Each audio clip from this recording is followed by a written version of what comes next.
अब इधर जरासंध के वध के बारे में बताते हैं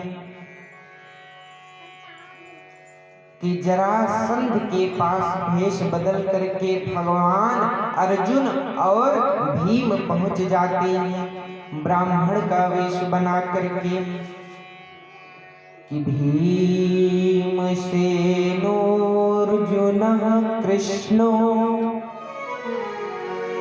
ब्रह्मलिङ्गधरास्त्रयः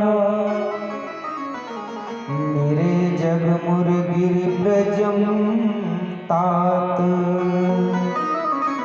बृहदर्थ सुतं यथा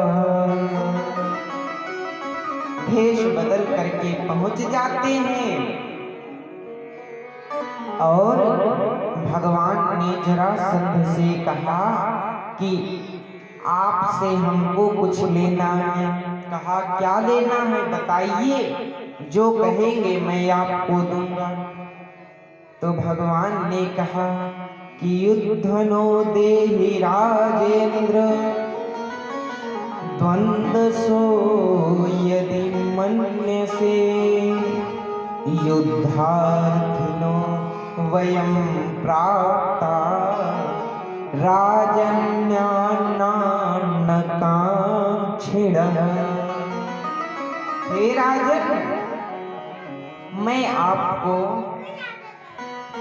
सत्य बताऊं तो हमको युद्ध चाहिए, और ऐसा वैसा युद्ध नहीं, द्वंद्व युद्ध चाहिए। ये सुनकर के जरासंध खूब हंसा। कहा कि युद्ध करोगे, पहले अपने आप को तो देखो, इतने दुबले हो, मेरे सामने टिकोगे? और अर्जुन को देखा, कहा अरे ये भी तो इतने दुबले हैं, ये थोड़ी टिक पाएंगे मेरे सामने। हाँ, लेकिन ये जो तीसरा वाला है ये थोड़ा चल सकता है, ये तगड़ा दिखाई पड़ रहा है। भगवान ने कहा कि इसी से आपको युद्ध करना है। तो कहा ठीक है। अब युद्ध प्रारंभ हुआ। धर्म युद्ध था, दिन में युद्ध चलता, रात्रि में विश्राम करने चले जाते। युद्ध चल रहा था तो इधर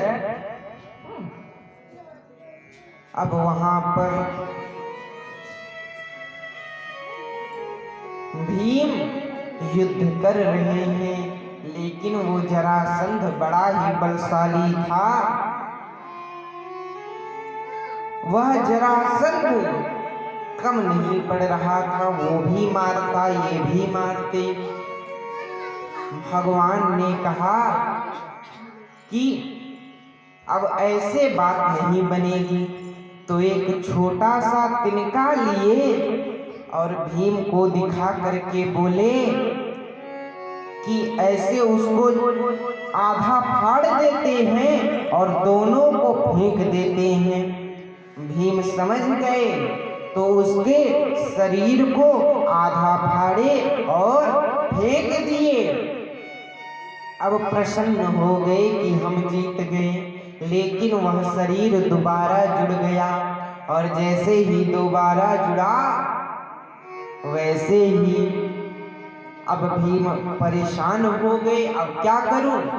फिर भगवान ने एक तिनका उठा करके फाड़ा और दाईं हाथ वाला जो तिनका था उसको बाईं ओर फेंके, और बाएं हाथ में जो तिनका था उसको दाईं ओर फेंके।